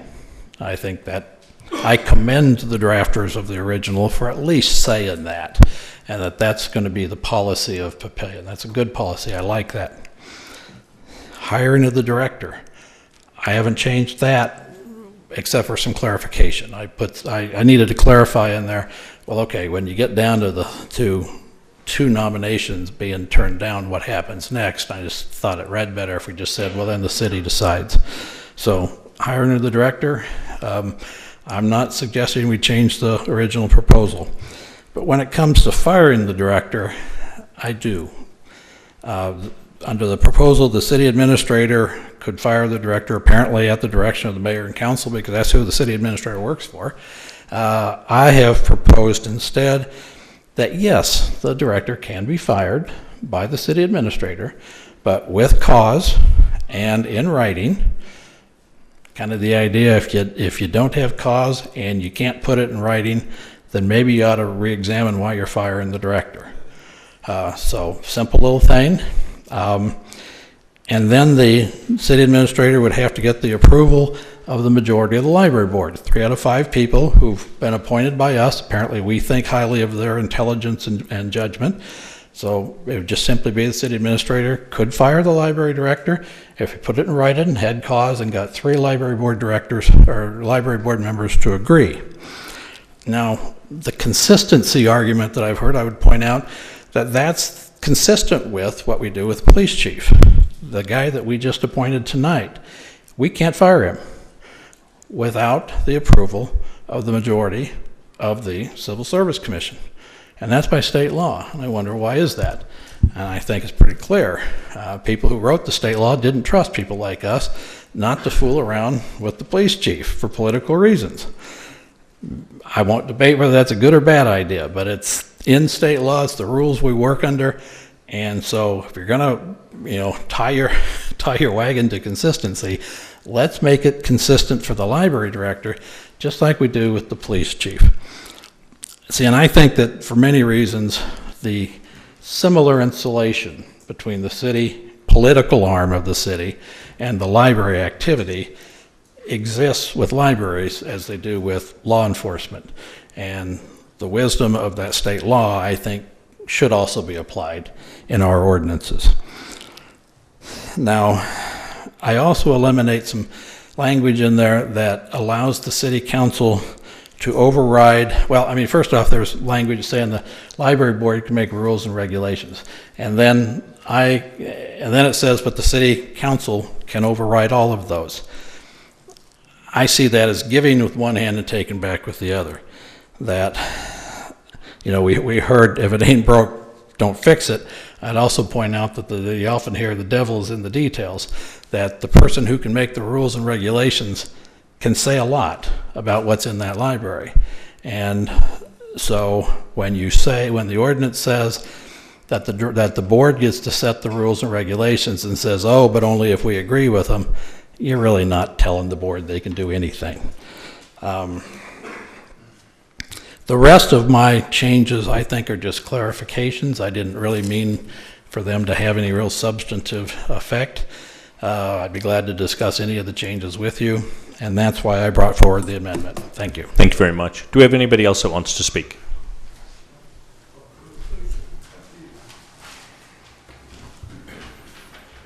Again, if you state your name for the record.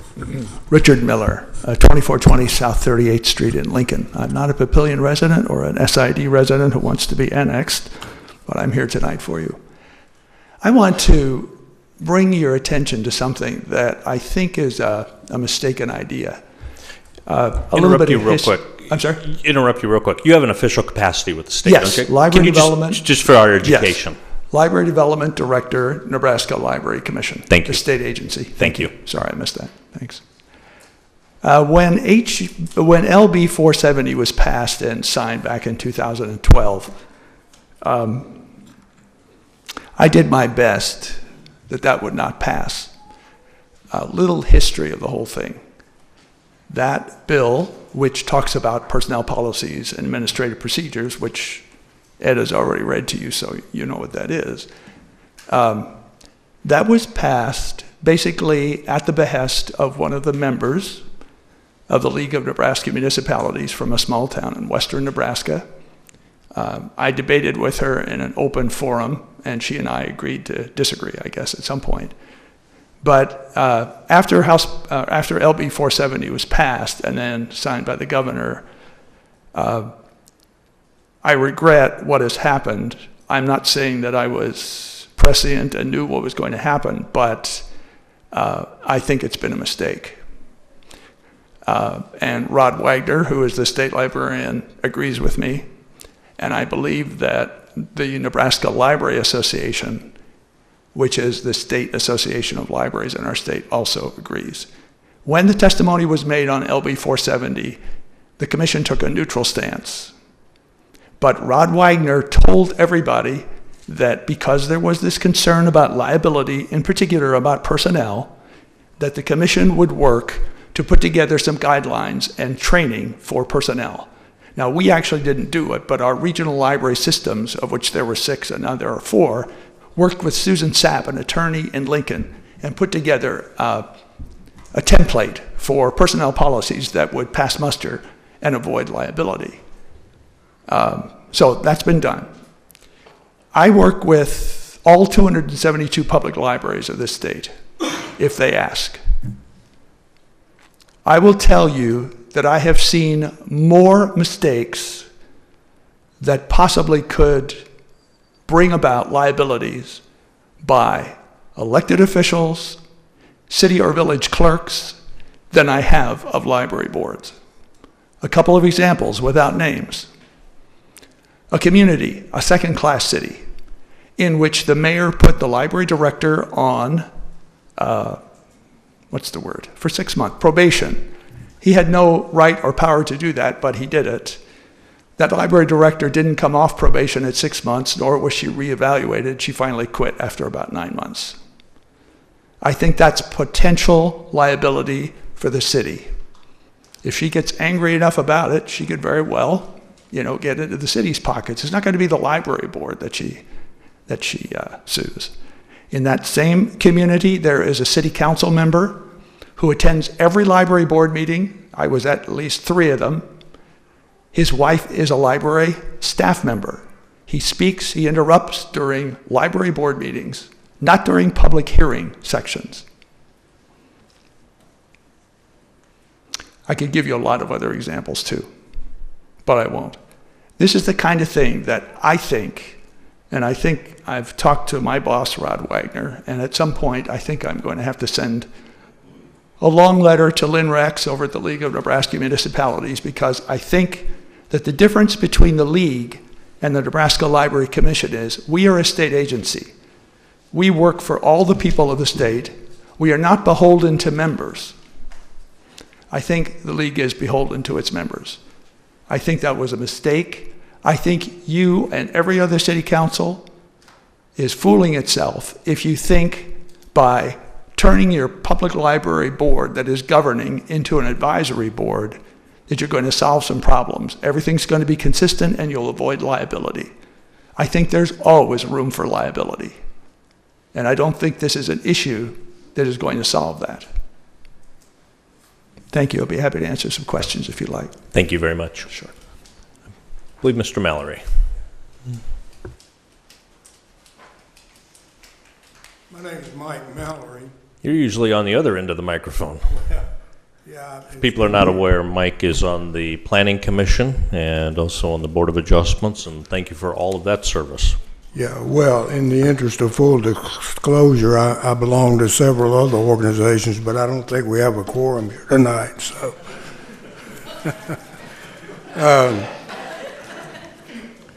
I would just want to point out something that maybe many of you have lived here all your life. I've only lived here 25 years, and I'm only here because the U.S. Army sent me here years ago. And but I recognize that that's one of the best things that ever happened to me, and I also recognize that Papillion is truly a great American city and one of the greatest places we've ever had the opportunity to live. And that's after living and worked in 34 other different states and 7 foreign countries, so I've got quite a basis of comparison. I would want to say that one of the great things that Papillion does offer, in addition to the mayor, the council, wonderful professional staff that works for the city, they've got a great library. And, you know, I just can't say enough about it. I've been a member. I'm a member of Friends of the Library, a lifelong member, so I need to talk to you, but I'm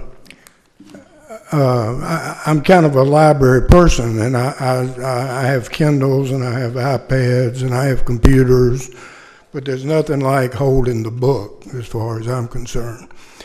And I think that one of the greatest travesties that happened to Offutt Air Force Base is when they closed down the Thomas Power Library out there. So I'm just saying here that what I know primarily about this proposal is what I read in the newspaper, and I know that that's enough to probably make me dangerous. But I would echo the comments of several people, is that we ought not fix something too drastically that's already working really, really well, in my opinion. And so whatever you can do that would be in the best interest of both the city and the library, I would just ask you to keep that in mind. Appreciate Thank that, you, and again, sir. thanks for your leadership. Any other comments?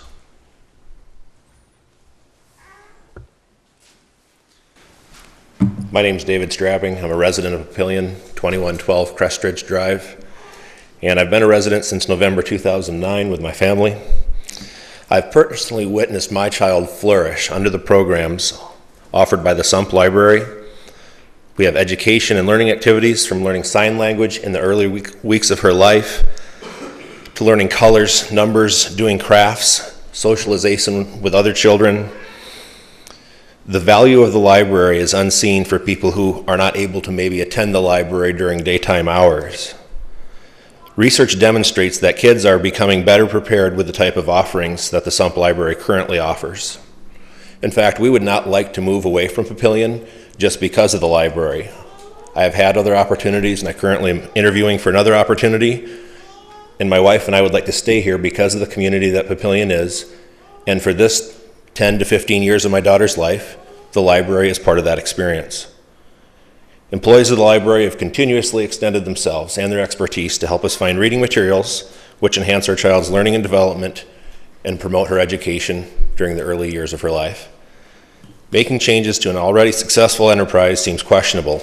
In fact, losses of these learning opportunities, I don't know, it may be a result of the changes we're discussing. There's been very little turnover of leadership since the 1970s. I had read some of the information online. Is the library in need of added oversight? I don't think there is. There's no need for the library to be under supervision and control of the council at this time. Thank you for your time. I appreciate it. Thank you very much. Do you have anybody else?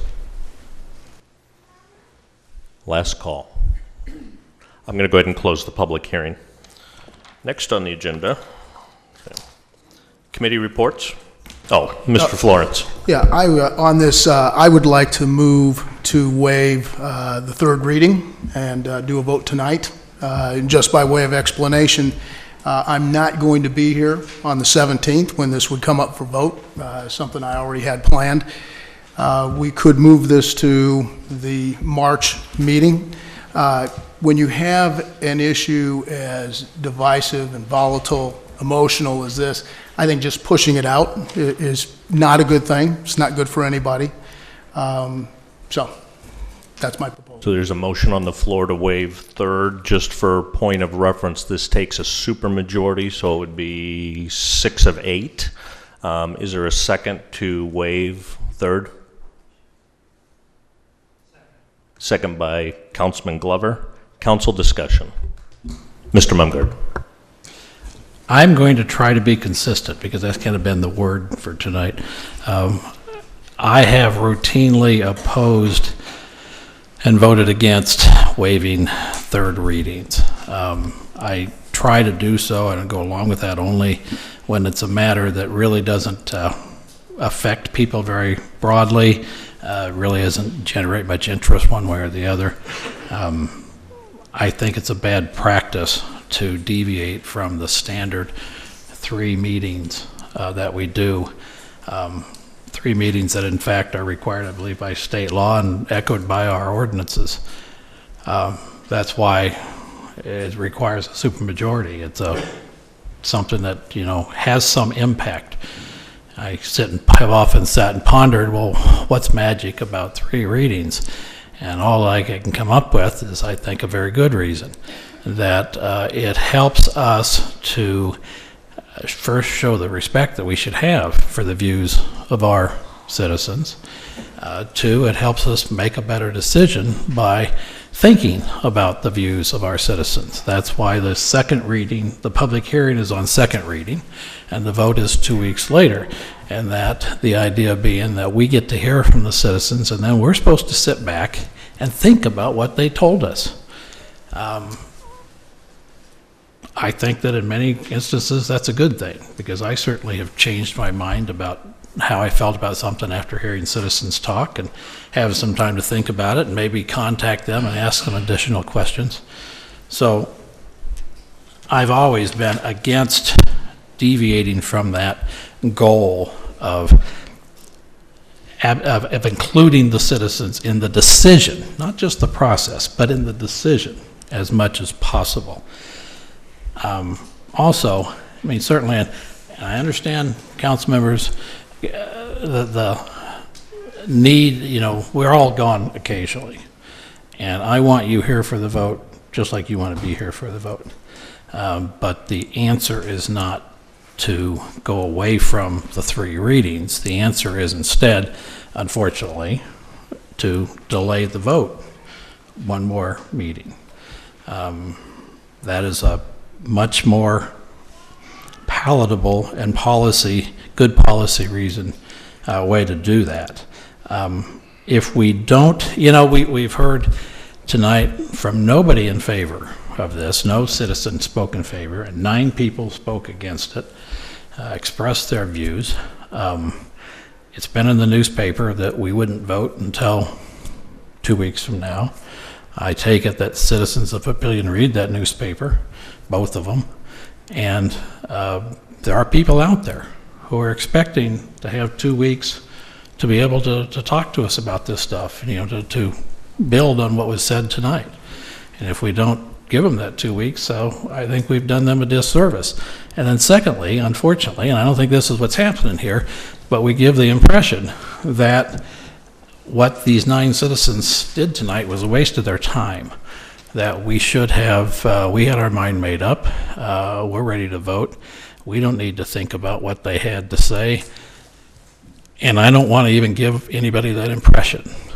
So for that reason, I strongly encourage us all to take the time that the ordinances provide for us, and not waive the 3rd reading. And I'm, you know, to try to assist my friend here so he can participate. He has not promised to vote for my amendment, so I may regret it in the end, but I would have a substitute motion to lay the 3rd reading over to the 1st meeting in March. You guys are really challenging my Robert's Rules of Order. So with a substitute motion, we need a second. It's not open for discussion. We just vote, correct? Is there we have discussion. Okay. Is there a second on the substitute motion? Going once. Substitute motion dies. So the original is still on the floor. So we're still on discussion of waiver of 3rd. Your mic's still on. Did you want to say anything else? Any other discussion? If not, please vote. And this does require supermajority. This is to waive 3rd.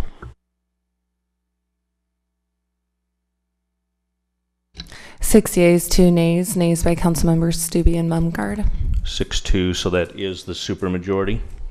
So motion passes. So then the original motion that was introduced is on the floor and it's seconded, but Mr. Mumgard, do you want to formally make your motion to amend? Yes, I would move at this time to amend Ordinance 1709 as reflected by the draft that I have put before you. And that's the one that was published like 2 meetings ago with the original agenda. That's the one you put forward. One What we introduced. The introduction, yes. Yep. Correct. So is there that's a motion. Do we have a second? Second by Councilman Glover. Do we have council discussion? Mr. Mumgard. Okay. Any other council discussion? Mr. Stubbe. Yeah. I'm leaning towards supporting one of the proposed changes to the original ordinance as drafted, but I'm not going to support everything that has come up by Mr. Mumgard. So, Point of procedure then, I think if we go that direction, we'll vote up or down. We'll have a vote on the amendment. If for any reason it fails, if there's anything else that wants to be brought forth, then we can bring that amendment at that period, at that point, if that makes sense. Yep. Okay. Any other discussion? Please vote on the Mr. Mumgard's motion, and this does just take regular majority.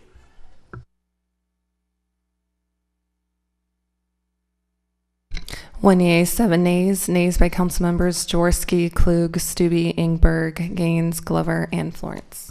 Motion to amend fails. Did you want to bring a motion, Mr. Stubbe? yeah, first of all, I believe that the law is specific with regard to that the mayor and city council shall approve any personnel, administrative, or compensation policies or procedures applying to a director or employee. So I think, Mr. Mumgard, from a consistency standpoint, that I support that the employees of the library should be no different than the employees of any other department at the city, and they should follow under essentially the same personnel policy requirements that all city employees do. I do have concern about the city council being in charge of the intellectual content at the library, and so when it talks about the authority of the board, this would be in 9.4C. I would make a motion to amend that section and essentially strike the last sentence, which states the city shall have authority to override any rules, regulations, and policies established by the board with the exception of the board's selection of intellectual property, and to place reasonable place and manner restrictions on library books and materials, including the internet, or to protect children. So I would make a motion to strike all of that, which is again in 9.4C. So I've got it up, and I just want to make sure we're clear on what we're doing. 9.4 is meetings. Section C, it's about the control of the intellectual materials. The current proposal does have the exception for the intellectual materials, but you want to strike the last sentence that reads, the city shall have the authority, 1, to override any rules, regulations, and policies established by the board with the exception of the board's selection of intellectual collection, and 2, to place reasonable place and manner restrictions on library books and materials, including the internet, to protect children. That's the sentence you want to strike. The rest of C stays intact.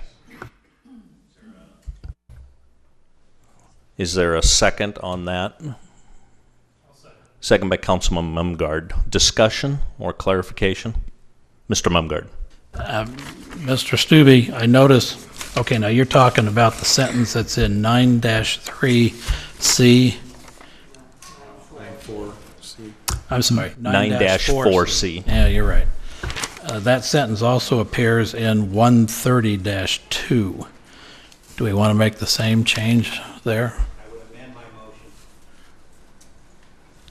And I'll amend my second.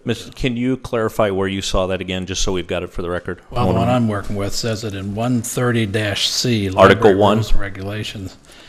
That same sentence appears there. I'm trying to get there. Okay, 130 dash what? 2. Dash 2. Okay, that's in reference to library rules and regulation, just so people are following it. I'm going to read that paragraph to make sure we've got the same one.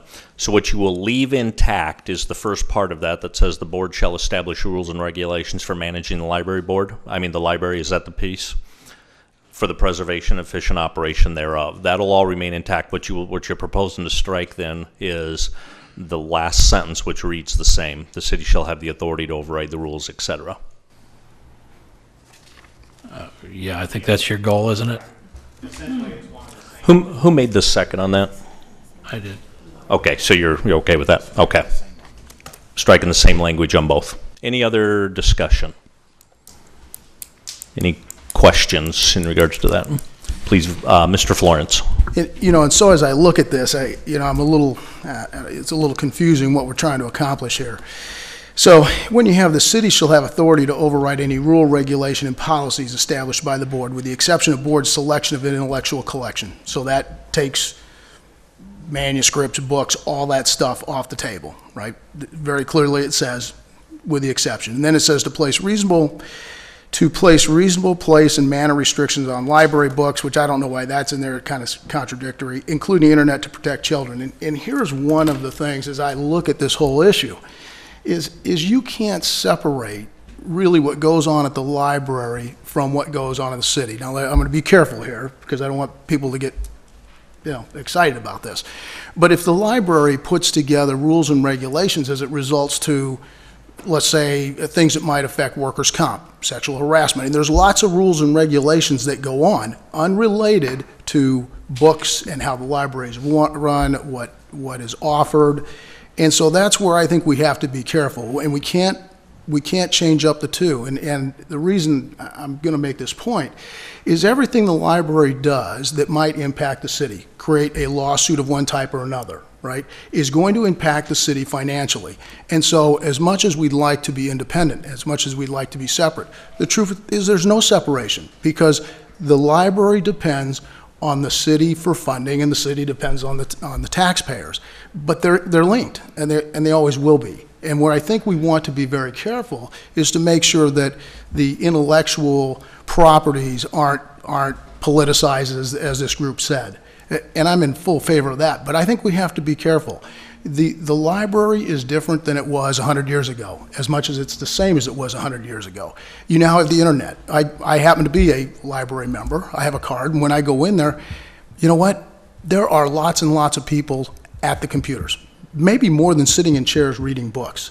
We also are offering programs now, lots of programs. Well, that wasn't the original intent of the library. So as it evolves, we also have to look at how does the city do this. Do we have meeting rooms where we're going to offer programs? Well, how does that impact other city services that might also be offering programs? And I think as we look at this, having some ability to work with the library and an advisory board gives us opportunity. And so I'd like to reconsider this and maybe just say, consider leaving the city shall have authority to override any rule, regulation, policy established by the board. They're going to use common sense. But I also think you could take out, place reasonable restrictions on library books and materials. I don't think we need to do that. I think the library is perfectly capable of that. So you're advocating not striking the entire sentence, but just striking and then the number 2 and everything after that. Up to including internet to protect children, and I'm going to just go on just a little bit longer on this. The internet was not an issue with the libraries 20 years ago, 15 years ago, maybe even 10 years ago. But it has become an issue, and it is something that I think the library has to deal with in a very real way, and so I would include that. We've got a proposed amendment. I think to keep things clean, we'll vote the amendment up or down, and if that fails, then you can bring yours forth. If everybody's okay with that, I think that'll be cleanest instead of getting into substantive change. Mr. Glover. As I look at this, is a compromise where it says the city shall have the authority, or could it say the city shall approve the rules, regulations, and policies established by the board? Perhaps that would allow for someone to sit down with the board and say, this is acceptable, this isn't acceptable. Perhaps it would lend to people getting together and sharing and coming out with a common theme that that could work for both the board and the city. Thank you. So. Do we have any other council discussion? If not, please vote on the proposed amendment to strike that entire sentence in both sections. And if for some reason Mr. Stubbe's, and then if it fails, we'll come back to Mr. Florence.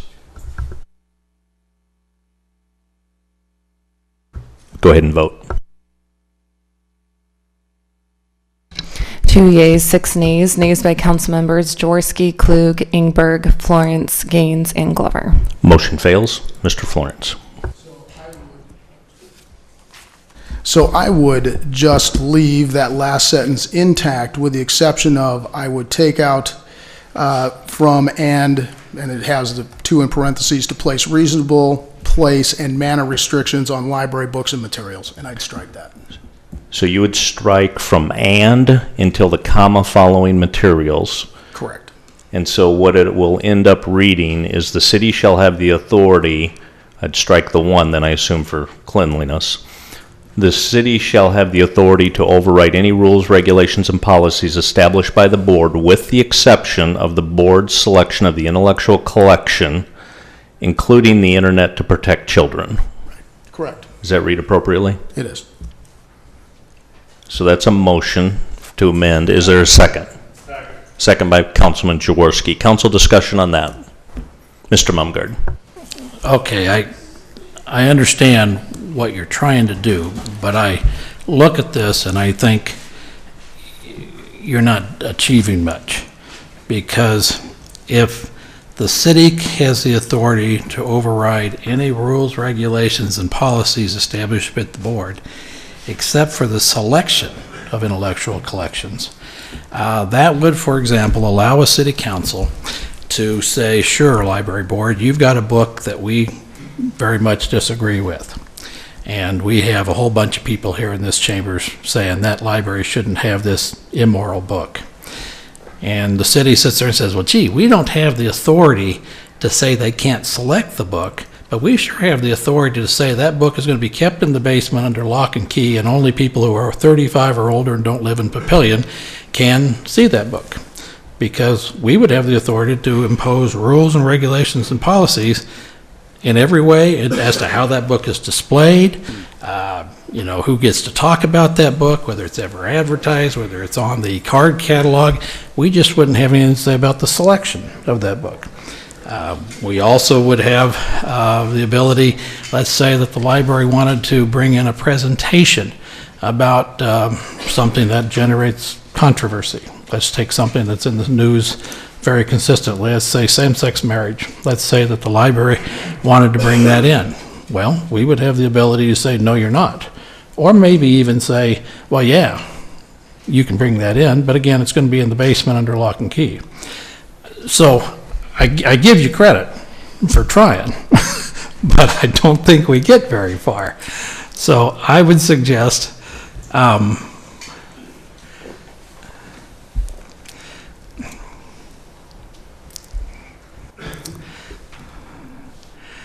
since we're not going to take the whole thing out, I guess I don't have a whole lot of suggestion. I'll just say that your amendment is well intended, but I don't think it gets there. Maybe I've just spent too much time coming up with ill motives of elected officials, but I just don't think we achieve much by this. Mr. Florence. So let me offer a different viewpoint there. You could be right. Now, let's use your example of same-sex marriage might be materials, might be a presentation. I would say that's materials personally, but it could be interpreted different ways. Could the city council say, you know what, I don't like that book, and you know what, you got to put it down in the basement, using your example? Yeah, I suppose if you have a whole bunch of unreasonable people, you could do that. But the same would be true for the library board. I mean, what's to say that the library board wouldn't say the same exact thing and hide the book in the basement? So it's not, one body isn't necessarily more noble than the other body. And so I think that's why you have the advisory board, so that they can do those things. Why this group would not have any control over the intellectual materials, over the selection process. So I think it does do a lot. I think it leaves quite a bit of independence as it relates to what materials are selected. We talked about some programs here. You know, you got toddler time and crocheting and baby play, I think it was, and a number of others, 980 meetings. Well, so this would allow for all of that. And I think that's okay. And I think what it does is it leaves with the city the ability to manage to some extent policies or rules that may put the city in jeopardy, therefore causing more financial burden on the city. That's what I think it does. Could it be abused? Sure it could. Could the library board abuse something? Sure it could. That's the human nature of it. So we're going to expect that folks here would have great intentions, folks there would have great intention, and we're going to expect that everybody is the best possible human beings they could be. Mr. Mumgarden. Well, you make a point that I think is very valid, and I'm not going to disagree with. That if, I don't like to use the word noble, but bad motives can flow in all sorts of directions. And certainly a library board could get controlled by people who want to do things that I would characterize as bad things. But I think we have to recognize that if a proposal comes forward to put the book in the basement, as the example, by anybody, let's say it's 300 citizens come in here and say, put that book in the basement. There's a difference between a library board member saying, no, I think that's wrong, I'm not going to do it, and then no longer being on the library board. Doesn't materially change their life a whole lot. There's a difference between that person's needs and incentives and the needs and incentives of somebody like us who sit for re-election, who sit there and say, boy, I think they're wrong, but man, I won't get reelected. I won't get to be a council member anymore. And I don't want to say a level of backbone. I don't want to use the word noble or anything.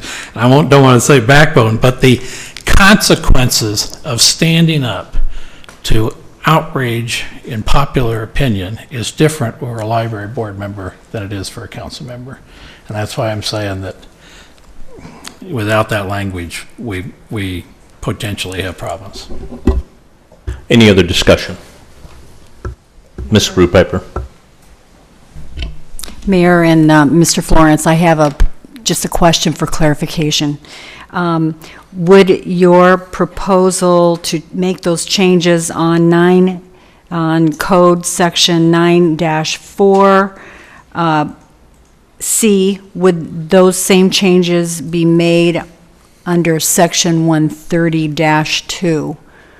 Previously, Mr. Mumgarde mentioned that there's mirrored language on those two sections. So 9-4 appears on page 2 of Mr. Mumgarde's amendment. And so I would say yes. All right, thank you. Who made the second on that? Mr. You okay with that? Yeah. Okay. Any other council discussion? Please vote. Oh, I'm sorry, Mr. Mumgarde. Can I make a substitute motion? Let's try it. If it's a simple one, yes. If it's complicated, we'll go back to voting up or down and then go to that.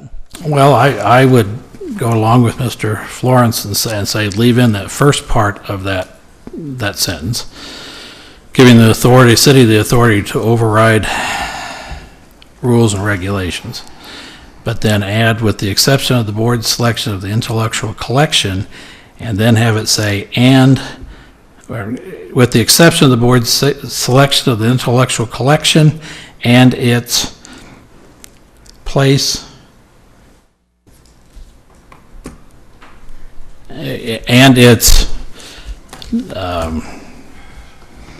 place and manner. How's that?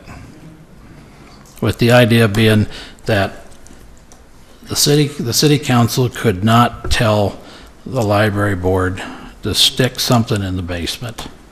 That if the board's going to make a selection of the intellectual properties, they also get to decide how they display it and what they do with it. Just for the record and for clarity, do you want to repeat it one more time? I'm going to try. That I would amend the ordinance to eliminate everything after beginning with that parentheses 2, and replace it with a phrase that begins with the exception of the board's selection of the intellectual collection,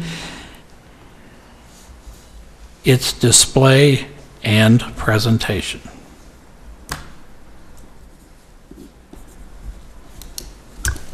And the other one stopped after the comma, after materials, and left in talking about the internet. Are you striking all the way to the end in your substitute? So you're striking all the way to the end of that sentence? Yeah, I'm going to strike everything beginning with the two in parentheses and replace it with that term, so it would be and its displays and presentations. Let me restate it then to make sure we've got it for the record and that everybody's got it. So that last sentence will remain intact up to paren 2. So it'll say the city shall have the authority to override any rules, regulations, and policies established by the board with the exception of the board's selection of the intellectual collection, its display and presentation, period. That's fine, thank you. That's a substitute motion. Is there a second? Second by Councilman Stube. Discussion on the substitute motion. Right, so we struck the piece relating to internet, let's call it policies. Because we are now silent on that, does it fall under the first part where override any rules, regulations, and policies established by the board? I don't want to go silent on that, is what I'm saying. Ms. Rupiper, you'd be the one interpreting it. I have to admit,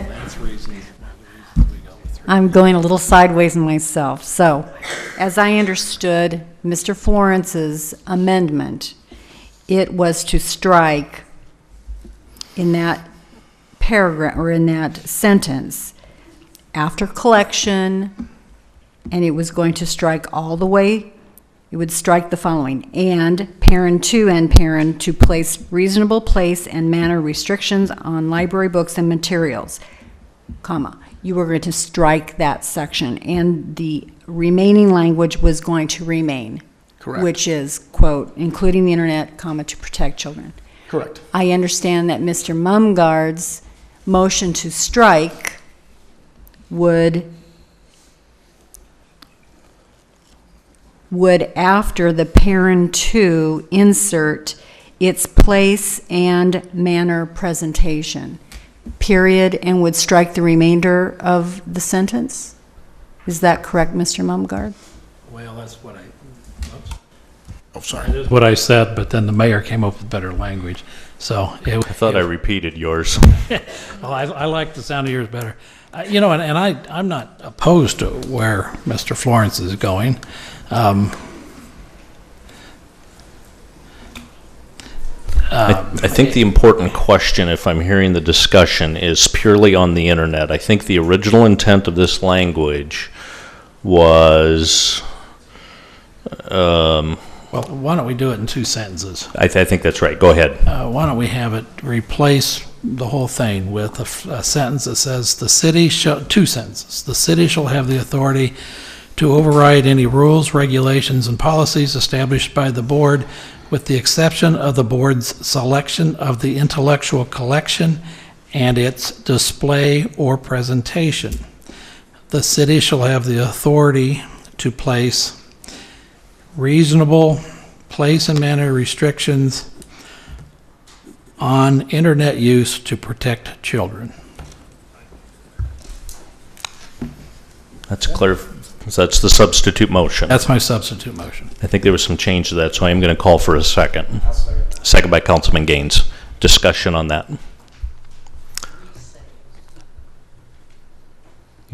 Say what? Do you want to restate it one more time? Let's get the wording. Okay, the last sentence would be, the city shall have the authority to place reasonable place and manner restrictions on internet use to protect children. Did the clerk get that? Okay. Any other discussion? Vote on the substitute motion. On Tom's. The language Tom just read is the substitute motion. That's the one on the floor. Go ahead and vote.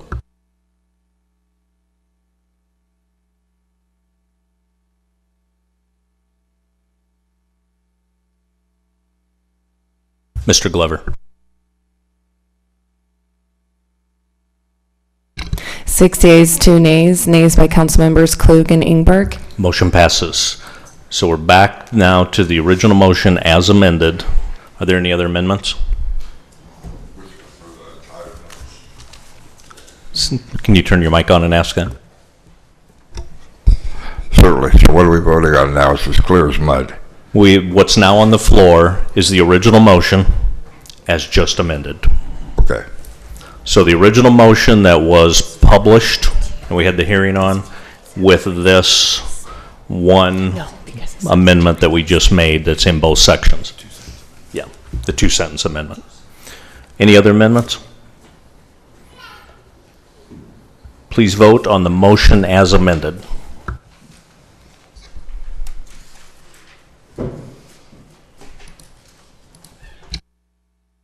Seven yeas, 1 nay. Nay by Councilmember Mumgard. Motion passes. Next on the agenda is committee reports. The F&A committee did meet tonight. Is there a report back from that or not? Yes. Mr. Ingberg. Real briefly. The council will be provided some information and some recommendations by the staff shortly regarding our management of the golf courses. It'll include a proposal to do some refinancing to save money and to also allow some additional funding for staffing, and also some operational things, some information about golf carts, and the committee recommended support. All three of us who were present tonight. So those proposals will be coming to the council for action shortly.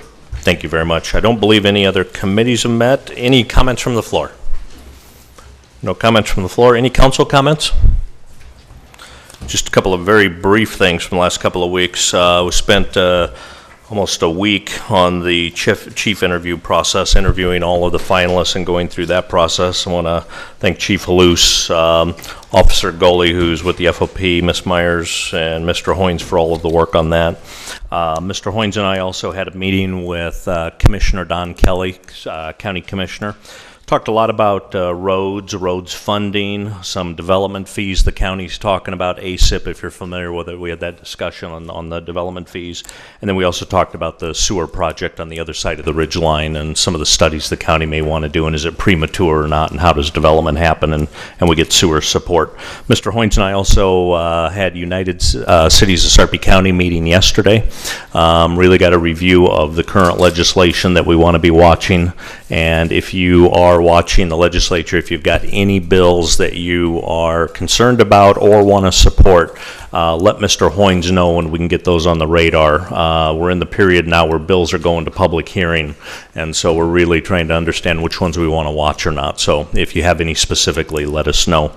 And then Mr. Hoynes and I spent most of the day with the Lyons family and got them introduced to folks at the police department, and Deputy Chief Whitted did that as well. With that, do we have a motion to, oh, I'm sorry. Got a point of clarification.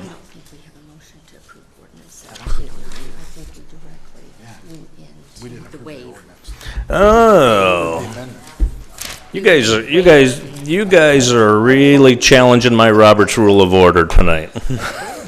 Okay, hold on one second.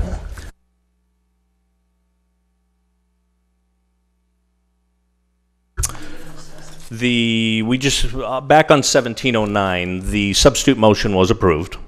What we missed was, at the very end, an actual motion to approve ordinance 1709 as amended. Is there a motion to approve 1709 as amended? Motion by Councilman Jaworski. Is there a second? Second by Councilman Glover. Please vote.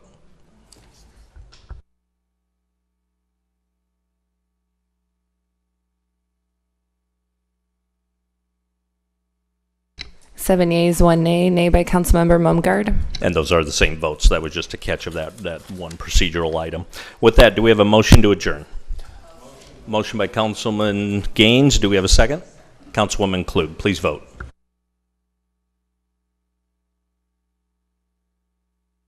Mr. Mumgard.